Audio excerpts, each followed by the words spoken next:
The following presentation is a production of Ride the Wave Media.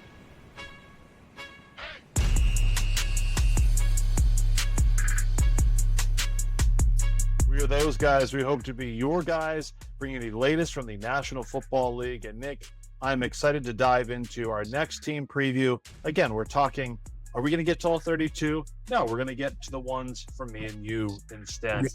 Nick Ferguson, what's going on, my man? Nothing much, man. Fantasy. My fantasy league hasn't started yet as far as No, drafting. me neither. Wait a minute. Then you have like a 13-day draft. It was closer to 3 weeks. It's for charity. It's good cause, Nick, so no poo-pooing that. But it just goes to show you that the guys who are on your roster in July aren't necessarily the ones you want come August. So from a fantasy perspective, it's, you know what, I got to be honest. The team we're going to look at today, I think, is very good from a fantasy perspective. This is one of the best offenses from a year ago with their offensive pieces, top 5 in their position rankings. So let's just get right to it, Nick. The Detroit Lions getting to their first NFC championship, their first NFC North Division title since 1993. So from an unprecedented level of success, but let's be honest, something we didn't necessarily, we kind of saw this coming. Maybe not runners up in the NFC, but we thought that from an offensive production, this was going to be one of the best teams coming into last year. What did you think this time a year ago? And what was kind of, the results we saw in 2023? Well, last year, this time I thought they were going to be real competitive because I know Dan Campbell, and he shocked a lot of people when he came in. He had the ankle bitings and kneecaps. Yep. Yeah, people laughed at the Detroit Lions and Dan Campbell, but they surprised and continue to surprise a lot of people. So for me, coming into last season, all their hopes relied on the quarterback position and keeping Jared Goff healthy. And what Goff was able to do last season, he threw for more than 4,000 yards, 30 touchdowns, 12 interceptions. That tell you he was quite efficient, and that offense was definitely moving forward. So I know a lot of Detroit Lions fans were kind of shocked, shaken, and frustrated by the loss to the San Francisco 49ers. But the Detroit Lions is definitely one of those teams that's going to, I guess, shock. Well, you know what? Let me take that back. They're not shocking me anymore because everyone knows exactly who they are. But the thing about the Detroit Lions is that, man, they are here to stay, and these are not your father's Detroit Lions.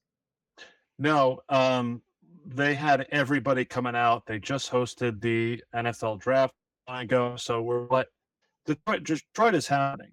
And I think from the coaching standpoint, you mentioned Dan Campbell, but for the second year in a row, I think you and I are both shocked that both coordinators, right, Ben Johnson running the offense and your former teammate, Aaron Glenn, running the defense are still there. So how does continuity from a successful 2023 campaign carry over specifically another year with this system on both sides of the football going to benefit the players and kind of game day overall? It's vital. It's important. Everyone loves consistency. And all you have to do is look at the Philadelphia Eagles. After they lost the Super Bowl against the Kansas City Chiefs, they lost both of their coordinators, and they were scrambling last year trying to build somewhat of consistency with their team. So Ben Johnson, Aaron Glenn, as you spoke, both of those guys being in the house, it helps because now there is that continuity. Those are the words that you're using when you're talking about teams, especially playoff teams: consistency and continuity. So that would allow them to both stay on schedule offensively, but also make their defense somewhat better. Secondary that was much maligned last season, but should be much better with Terry Honor from Alabama playing one of those corners.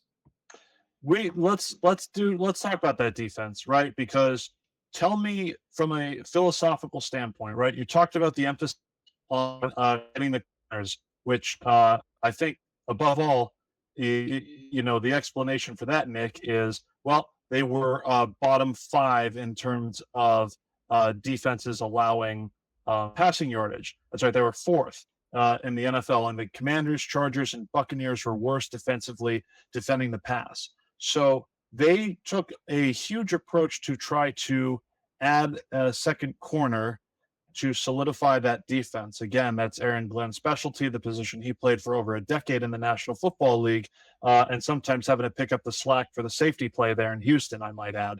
But okay, we're not going to do that right now. Very serious with me on that one. No, I'm not. It's not true. It's not true. I'm going to let that slide. You mentioned Terry Arnold in the first round, Ennis Rakestraw Jr. out of Missouri, round 2. Yeah. So they attacked it not just in the draft, but in free agency as well. The addition of Carlton Davis coming over from Tampa Bay. But really, if you are a Lions fan or you're just kind of getting acquainted to getting back in the NFL season, Dan Campbell this week had to answer questions about both Arnold and Rakestraw, as well as Carlton Davis, all dealing with injuries. Terry and Arnold, I think most significantly, the chest injury in practice, who still hasn't got back out on the field, and they're really hoping that he can get a little more action before the regular season starts. But whether it's for Arnold or Rakestraw or Carlton Davis, Dan Campbell does a nice job of saying, yeah, they're trending in the right direction. When are they going to play? No, I don't need to answer that this time. But again, you're putting these guys in bubble wrap. We'll zoom out once we wrap up the preseason, talking about how certain injuries, like the cart coming out during the preseason, is very different than it would be coming out in the regular season. So I'm certainly encouraged. One of the biggest weaknesses they had on what was a great defense, they attacked in as many ways that they could, so that they had some flexibility to make sure that they not just maintain but exceed the level of play that they built a year ago. The same goes against the run game. Hey, Nick, did you know when you give up a ton of yardage in the passing game, that usually leads to a pretty good run defense? Second fewest allowed yards on the ground. Opponents just 3.7 yards per carry, although 15 touchdowns on the ground was in the bottom third of the National Football League. The biggest addition that they made on their defensive line, adding DJ Reader coming over from the Houston Texans. It's a common theme that we sort of have here. While he is in for year number 8, I think plugging up the run while providing some support for Aiden Hutchinson, like, you can fix the back end, but maybe the best way of doing that is to solidify a pass rush. Does DJ Reader instate the run game to then help out the pass rush? What approaches do you think on top of that backfield the Lions did right in their free agent draft this offseason? Well, considering the fact that Aaron Glenn was a tough man-to-man corner, I'm not surprised he went out and tried to get Terry Arnold to beef up his coverage in the secondary, because when you are a little deficient up front, and Aiden Hutchinson, that's your go-to guy. That's your motor guy. That's the guy who's creating all those pass deflections and speeding up the quarterback. But you have to help him out. So by going and get Terry Arnold, a guy who can play man-to-man coverage, it gives Aaron Glenn and the Detroit Lions a little more that they can operate with in the secondary, because what I saw them doing last season, they would have to bring an additional pass rusher to get after the quarterback, which left a much maligned secondary kind of out in space and one-on-one, and that's why they were relatively exposed. So now when you kind of make sure that you are solid on your corners, you give your pass rush an opportunity, and that's all he was trying to think about doing, because when you look at the team as a whole, the Lions offensively made up for the deficiencies on the defensive side of the ball with all the offensive weapons, but when they needed a stop the most, they really couldn't get that stop. So they're hoping that some of these additions will definitely help out. DJ Reader, listen, when he was with Seattle Seahawks, he did a great job as being the run stuffer. He kind of duplicated that same performance with the Houston Texans. Right now, I think he might be a little nicked up, a little injured. But if the Lions can't overcome some of the injury deficiencies early in camp, it's going to hurt them later on in the season. Yeah, again, we can preach that the same guys are there from a year ago, that there's, again, continuity, but at the same time, if they're not out on the field together right now, what exactly, does that mean? Switching over to the offensive side of the football, because I know you were teasing that fantasy perspective. It all starts in the trenches. We'll get to the skill players in just a moment, Nick. Jonah Jackson leaves for the LA Rams. They add some depth in free agency, adding Kevin Zeitler, a long time guard, most recently of the Ravens. And then they also added the 2-year deal for Graham Glasgow. Yeah. 3 years, $20 million, one of the top free agents they retained. So the interior offensive line, still a strength. The tackle play, of course, still a strength. So they are hoping to win many of those battles in the trenches, which allows their offense to cook, specifically with the passing game. Jared Goff, year 4 now, I believe. It all kind of hangs on, how many pass catchers they have on this team. I mean, you can check off Amon-Ra, 196 catches in his first 2 seasons, tied Michael Thomas and Justin Jefferson all time. And so going into year 3, what does he do? Set career best across the board, 119 catches, 1,515 receiving yards, and then 10 touchdowns. Sam LaPorta crashing out onto the scene, 86 catches, 10 touchdowns touchdowns for him as well. And they do this while sustaining 2 running backs in Jahmyr Gibbs and David Montgomery. Gibbs was, let's say, criticized based on his position when he was selected early in the 2023 draft, but the versatility that he brings, along with at least 2 pass catchers, what are you looking as far as the next evolution in the Ben Johnson offense, knowing Jared Goff has all these weapons to distribute to? Well, the idea is that Goff would be more settled in. And for me, the true mark of a quarterback is what you do on third down inside the red zone. But you can only be as effective in those 2 areas if you know the playbook back and forth. And we've seen a lot of this around the league when coordinators change, and it makes things really difficult for the guy under center who's deemed to be the most important.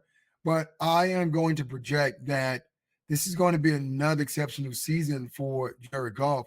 And all of this is based on the fact of keeping all your core offensive weapons together. Like you mentioned, Sam LaPorta, who was a monster last year statistically, but also in fantasy football. If you keep that guy, healthy and keep him upright, you can keep him in the core. You can flex him out. He's a matchup nightmare. When I look at Sam LaPorta, to me, he is a better version of Travis Kelce. Travis Kelce is older, obviously. He's not as fast, but LaPorta is really athletic. That would give more opportunities out in the field, but more importantly, inside the red zone, as they call it, the green zone for the Detroit Lions. Are they Amon-Ra and Sam LaPorta? You separated one in the red zone versus one between the 20s. Are they, because they both run out of the slot pretty frequently, how does Jared Goff attack the middle of the field and kind of build both of these pass catchers up, all while still trying to figure out outside receiver and whether or not Jameson Williams can deliver on his first-round potential? Well, that's the thing. When you have 2 guys who can open up things either outside or outside for your quarterback, it makes it easier to find open reads, and also it makes it easier as far as the scheming standpoint from Ben Johnson, because we're not just talking about those 2 guys with Jameson Wilson. You just mentioned David Montgomery was very efficient in the Lions offense. So was Jahmyr Gibbs in his first year. And Gibbs was excellent, dumping it off to him in the screen game. Reminds me a lot of Darren Sproles, a bigger version of Darren Sproles, and that kid can go, and that's Jahmyr Gibbs. So when you have all those offensive elements working for you, usually the pitfall is, well, you only have one football. You can't throw it to anyone, right? Which is true, but it presents issues defensively as far as who are you going to single out? And here's what it's going to work out. And this is why if you're a Lions fan, you're going to love it. If you're Ben Johnson, you love it even more, because each week is going to be a different guy that the Lions are going to lean on to close out games. So let's turn the page to the more important discussion, Nick, is from that fantasy perspective.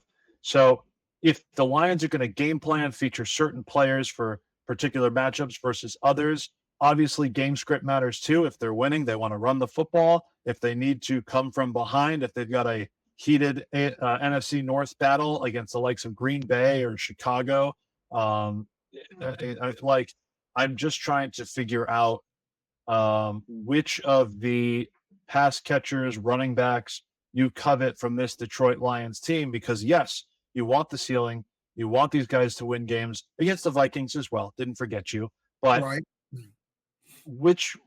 you also want a floor and a level of consistency, which is something that we've expected from Amon-Ra the last 3 years, or Sam LaPorta last year as the overall tight end one. So how do you determine, I guess, do you have a priority for any one of these guys in particular, your strategy surrounding the Detroit Lions and assessing them for fantasy? And then I can give you my own take as well.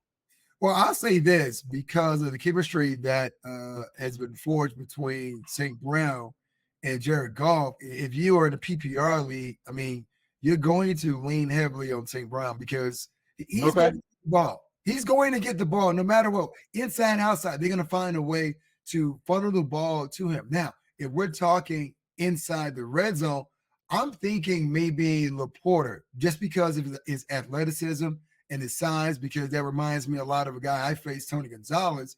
But the thing that makes it really difficult, because when you look at the backfield, you're saying, okay, well, which back you think is going to get the most touches, not carries, the most touches. And for me, that's going to be a game-to-game type of viewpoint. But based on pure explosion and that alone, I would lean more heavily towards Gibbs than Montgomery.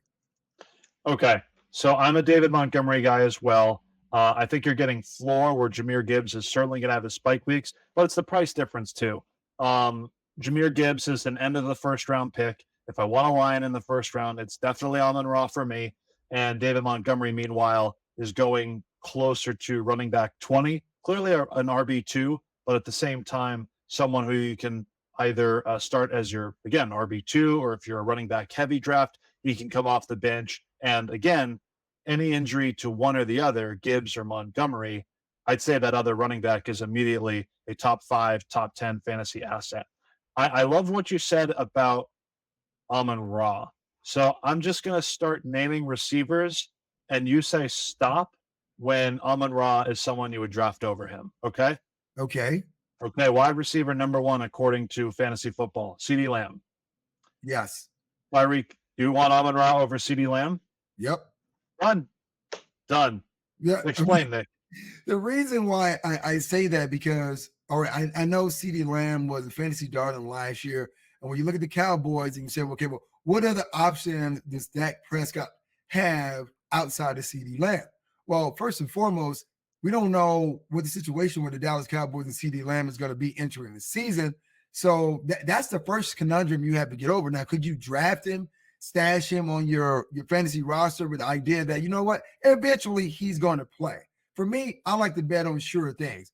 And we're talking about a sure-handed wide receiver, a guy that people slept on years ago, who only continued to get better and better. And when you look at his route running, it is not as superior as Devontae Adams, but this is a guy who's got that quick change of direction, and they use him in multi ways. They can put him out wide, he can do work. But when Ben Johnson motions him down, gets him matched one-on-one, when defenses in their sub package, that's the go-to guy. They always know, but he seems to get open. Sort of like some guys that who used to play for the Patriots, Julian Edelman, those type of guys, Amendola. So Amon-Ra St. Brown is like that because he can find those soft spots, but he's a little more explosive when you talk about hitting that second gear. So that's why I put him over CeeDee Lamb. But for the sake of conversation, I want to hear what your list was going to be like anyway.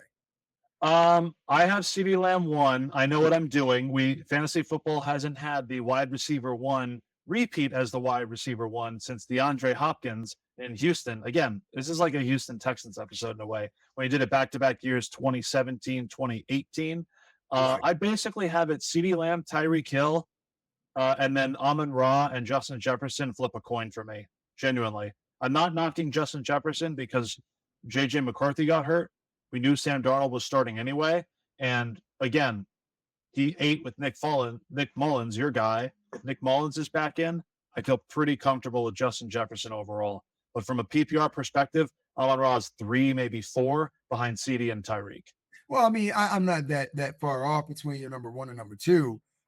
Once again, when you look at Tyreek Hill, I'm thinking Jalen Waddle and that bevy of running backs that Mike McDaniels loves to throw to in the screen game. that may take some of his catches away, but Tyreek is going to get his based on explosive plays. We know that for sure. Inside the red zone, Tyreek Hill wasn't known for that with the Kansas City Chiefs. But when you talk about explosive plays over 20, 30 yards, that's where he was money. Well, Nick, here's the thing. Here's the good thing about Tyreek Hill. If you're catching 30-yard bombs, you don't have to worry about the red zone. You can score from 80, 70 yards out. Why worry about what goes on in the red zone? Exactly. So the only competition for Tyreek Hill is his heir apparent and Jalen Waddle, right? Yeah. Who I like too. But where was he on your list? He's probably a tiers below, but I have him, I pretty much have him grouped with like Puka and Cooper Kupp, Garrett Wilson.